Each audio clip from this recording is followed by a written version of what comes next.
tua di ujung jalan. Datang angin berbisik pelan, langkah kaki tak ditahan. Itu berderi terbuka, bayangan mulai bicara. Mata merah menyala, suara hantu terlontar. Cerita seram malam ini lebih pisang. Jangan takut, jangan lari, hantu datang diam-diam.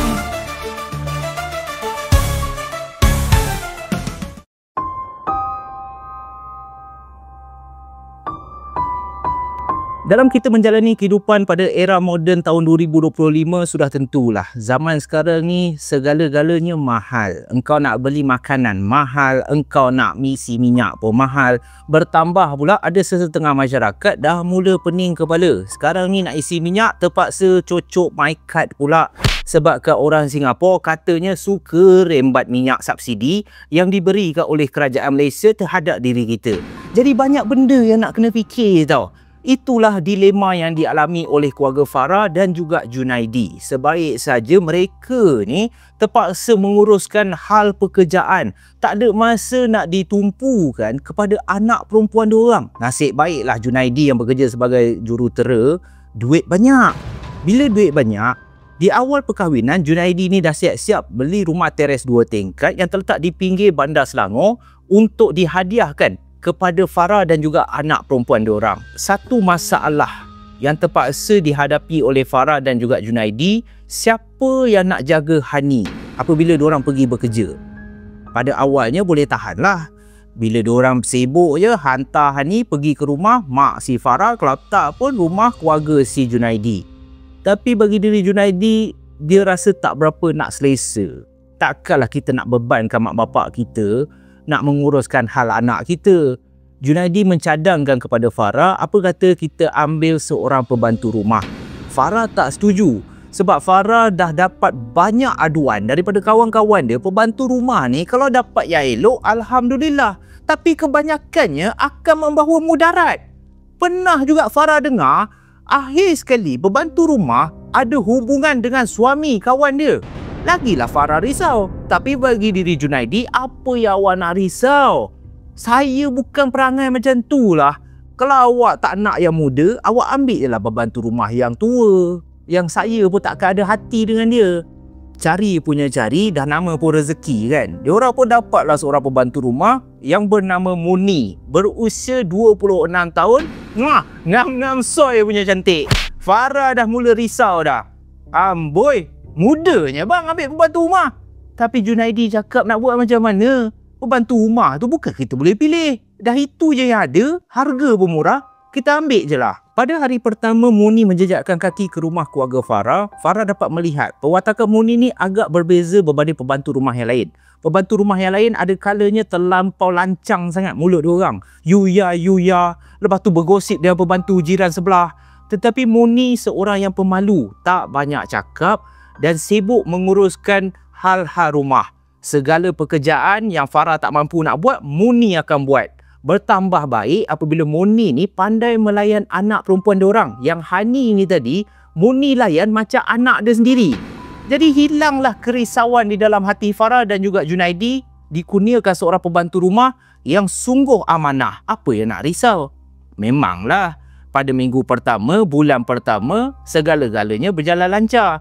Masuk saja bulan kedua, apa yang berjalan lancar tu, sedikit demi sedikit dah tak berapa nak lancar.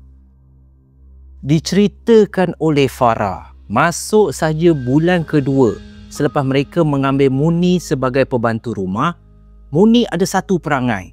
Selepas pukul 12 malam, dia suka memasak kat dapur. Bagi diri Farah, pada awalnya tak menjadi masalah. Tetapi apabila perkara tu kerap berlaku, Farah dah mula rasa pelik. Adalah satu ketika, sewaktu pukul 2 pagi, tekak Farah ni berasa haus. Jadi dia pun turunlah ke bawah untuk minum air dekat dapur. Bila pergi ke dapur, Farah dapat menghidu, ini bau kari ni. Siapa yang masak kari? Keesokan paginya, Farah pun pergilah berjumpa Muni dekat dalam bilik. Lepas tu Farah pun tegurlah Muni. Muni, malam tadi awak ada masak ke kat dapur? Muni menganggukkan kepala. Ya bu, perut saya lapar. bagi diri Farah, ianya perlu ada peraturan dekat dalam rumah ni. Junaidi tak suka tau. Suami saya tak suka orang masak, terutama sekali selepas pukul 12 malam. Kalau bibi lapar, makanlah awal. Lepas pukul 12, tak payah gunakan dapur. Kecuali kalau bibi nak minum. Faham? Muni menganggukkan kepala.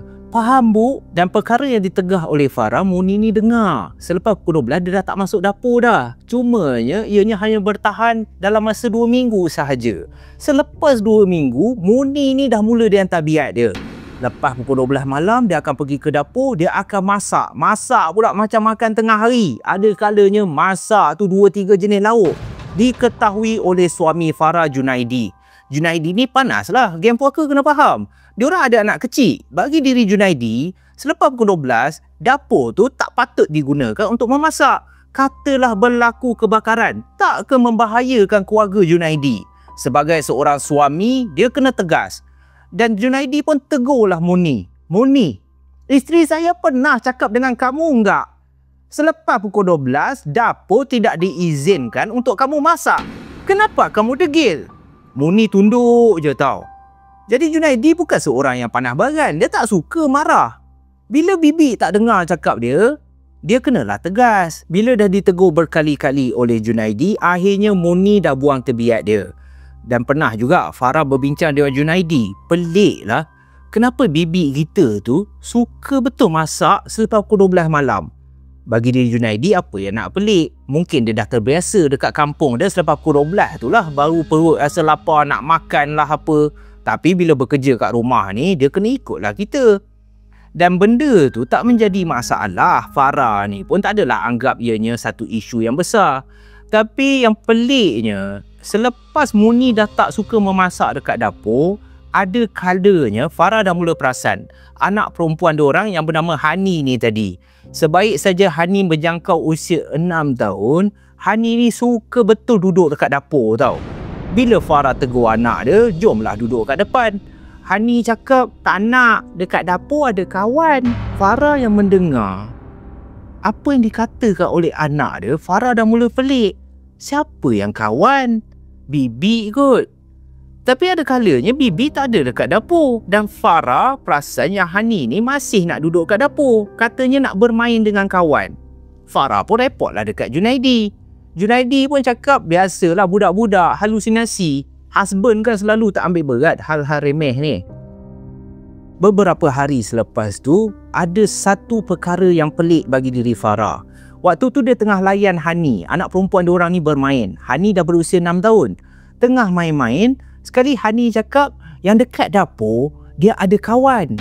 Farah ingat, kan biasalah budak-budak kan, merepek tu dah perkara biasa. Siapa kawan tu? Farah layan je. Tak pernah disangka oleh Farah terkeluar daripada mulut anak perempuan diorang. Dekat dapur ada kakak. Tapi kakak ni kesianlah mama, kulit dia hitam. Farah terkejut. Siapa kawan kau ni? Kulit hitam? Disebabkan risau, Farah pun tanyalah pembantu rumah dia, Muni. Muni, saya nak tanya ni. Sepanjang saya tak ada kat rumah bersama Abang Junaidi, Muni ada bawa sesiapa masuk rumah ke? Muni menggelengkan kepala. Beria Muni menafikan. Tak ada, Bu. Sumpah, Bu, saya tak bawa sesiapa di dalam rumah ini. Farah yang tengok Muni ni macam cuak dodol, Farah pun cakap, relax, aku tegur je, tak payah nak gelabah sangat. Dah kenapa anak aku cakap dekat dapur ada kawan. Kawan ni kulit dia hitam. Muni tunduk je tau.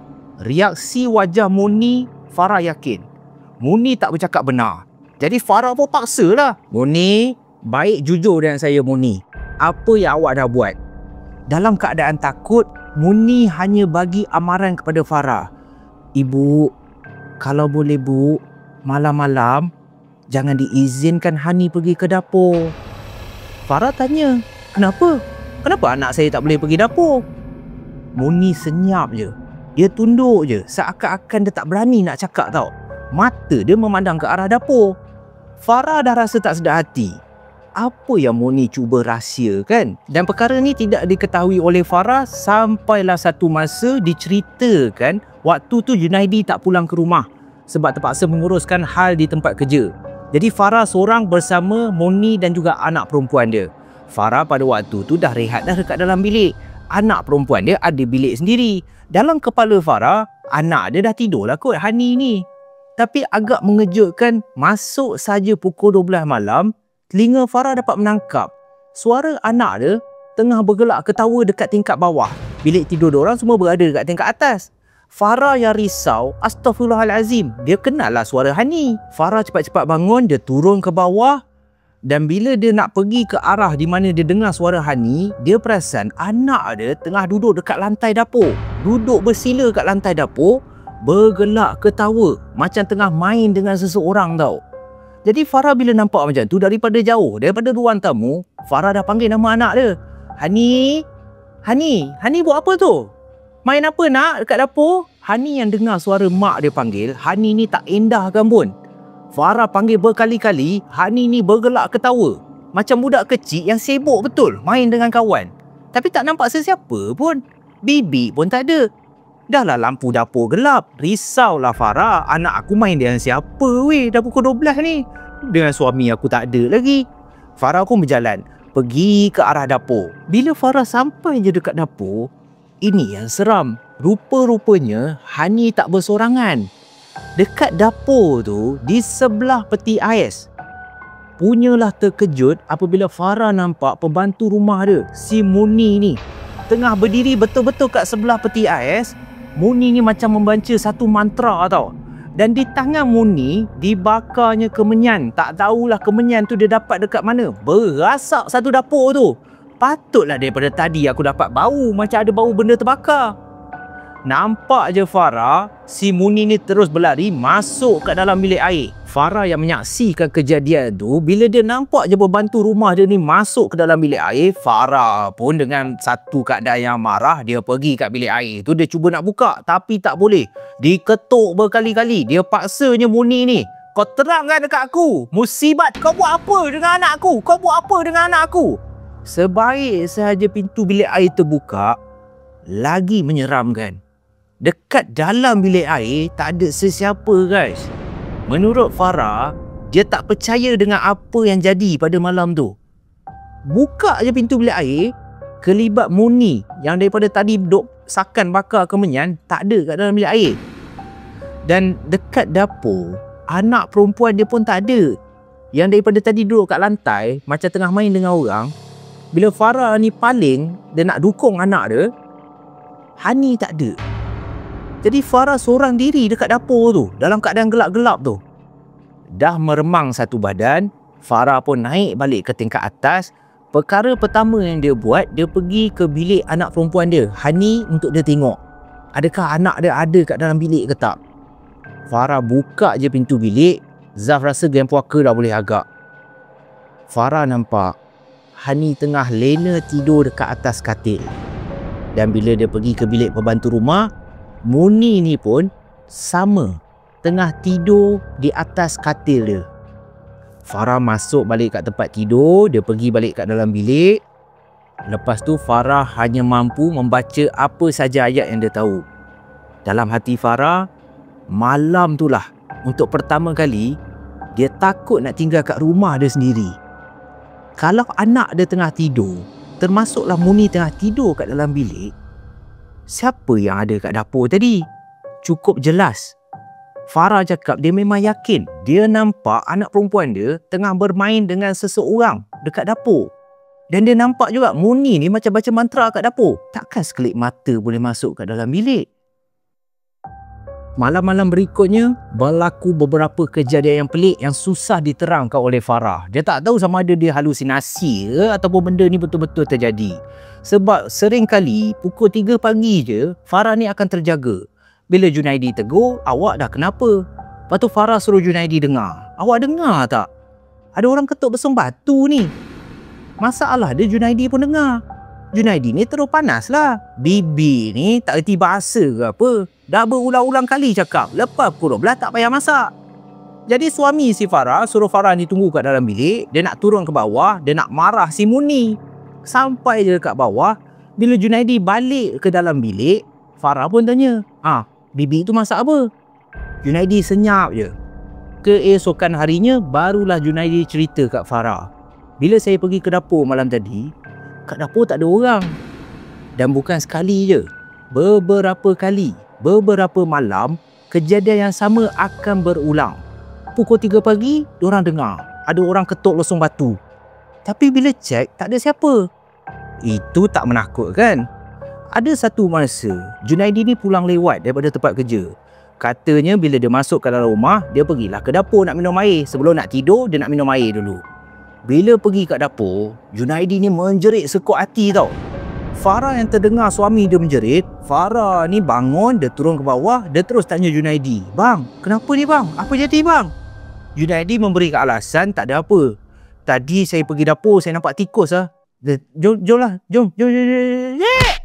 Tak ada apa. Saya tadi terkejut, saya nampak tikus. Besar tikus tu, dia lari masuk kat dapur. Jomlah, kita tidur." Farah ingatkan betul lah. Tapi keesokan harinya, barulah Junaidi ni cerita hal yang sebenar. Bukan nampak tikus.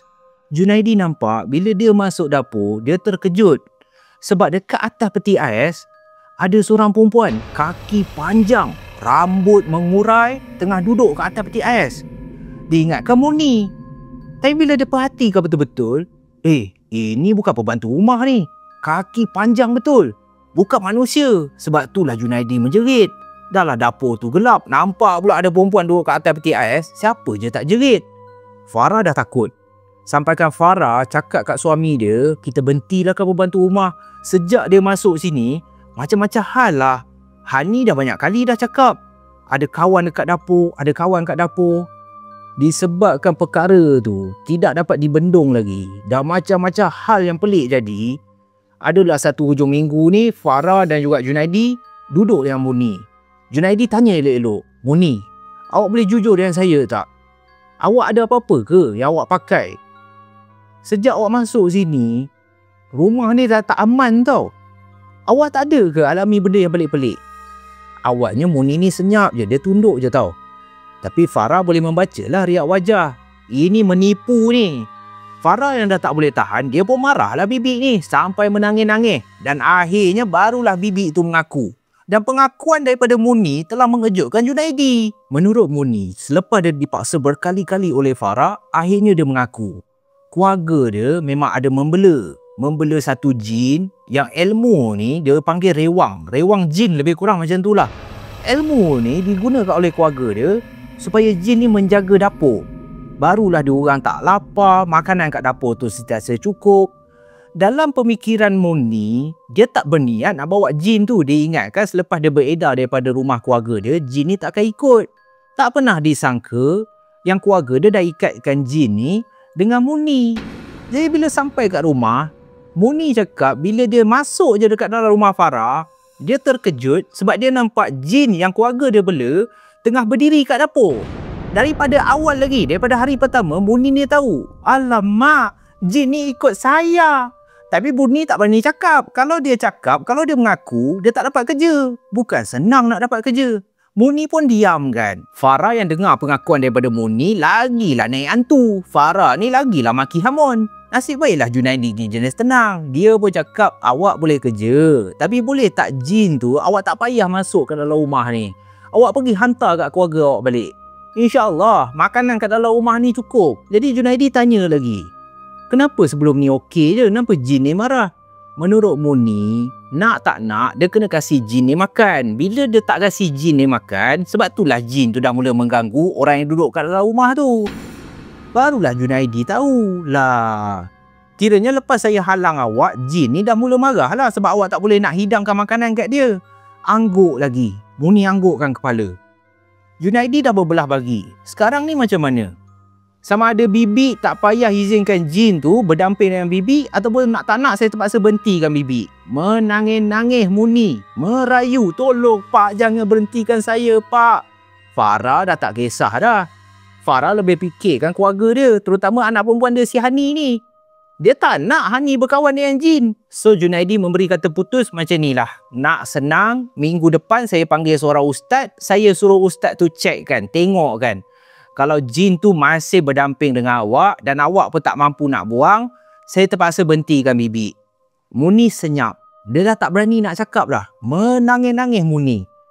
Minggu depannya, Ustaz pun dipanggil. Ustaz biasalah, Ustaz Amir. Bukan Mustahil ke Mustaqim tu, tak ada. Dia orang semua sibuk. Jadi Ustaz Amir datang. Tengokkan kawasan rumah tu, tengok bahagian dapur. Menurut Ustaz Amir memang betul, dekat dapur tu memang ada jin. Jin tu memang suka dia budak-budak. Patutlah Hani ni cakap ada perempuan kulit hitam duduk kat dapur. Hani ni tak menipu. Memang ada jin kulit dia hitam, rambut panjang duduk kat dapur tu. Memang itu kawasan dia. Jadi Junaidi cakap pada Ustaz Amir, boleh tak kita putuskan? Ni pembantu rumah saya yang bawa jin tu. Itu peliharaan dia. Mengejutkan apabila Ustaz Amir cakap, tak, bukan. Jin yang ada kat dapur tu dah memang ada lama dah. Dia datang daripada rumah ni. Rumah awak ni dah memang ada benda. Agaknya bila si Muni ni masuk, dia bawa pula penjaga dia bawa pula jin lain. So jin ni dah bergaduh dengan jin yang dah sedia ada kat dalam rumah tu. Sebab itulah berlaku gangguan. Farah terdiam, Junaidi pun terdiam.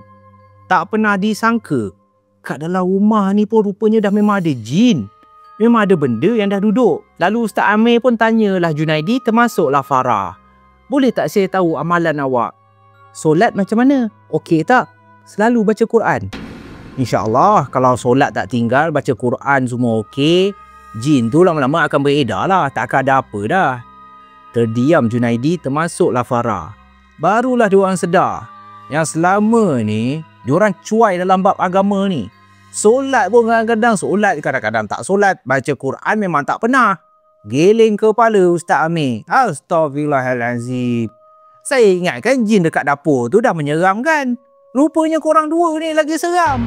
Patutlah benda duk mengganggu. Dengan ada anak kecil, awak pula suami isteri tak pernah nak solat. Solat kadang-kadang cuai, baca Quran pun tak pernah.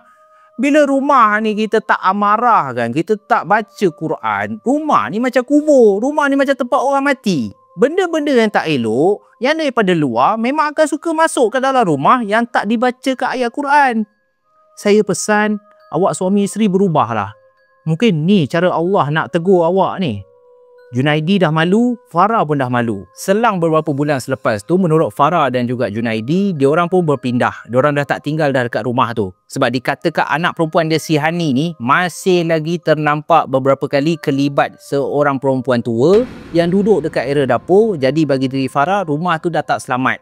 Dan macam mana pula dengan Muni?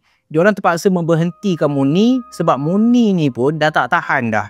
Dia pun seringkali diganggu dengan penjaga yang dia bawa daripada kampung. Dan bagi diri Farah, segala pengalaman yang dia alami ni untuk mengajar dia dan juga suami dia supaya tak pandang ringan dalam bab-bab agama. Terutama sekali solat tu. Solat kalau tinggal, tiang runtuh. Bila tiang runtuh, benda-benda yang tak elok ni senanglah nak masuk ke dalam rumah kita. Dan yang lagi penting, pengajaran kisah pada malam ni, kalau ambil pembantu rumah, korang check lah. Rajin sikit, tengok background. Sebab ada sesetengah pembantu, dia ada pendamping. Dia ada ilmu-ilmu yang diorang bawa. Bila ilmu tu tidak diamalkan, akhirnya isi rumah lah yang terkena gangguan. InsyaAllah kita jumpa lagi dalam malam puaka yang akan datang. Stay safe, stay healthy guys. Bye-bye.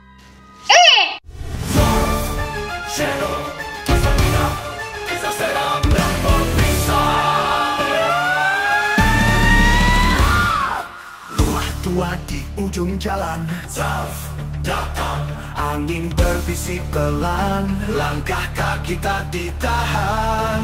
Itu berderi terbuka, bayangan mulai bicara. Mata merah menyala, suara hantu terlontar. Cerita seram malam ini lebih pisang. Jangan takut, jangan lari, hantu datang diam-diam.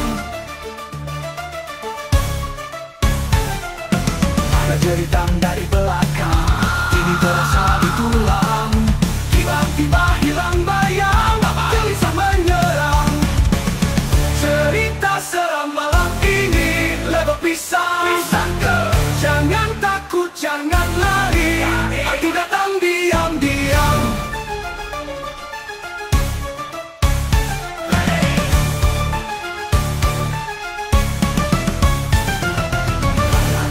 terus berputar, suasana makin mencekam, rasakan seram menyebar, detak jantung tak terpendam. Level pisang.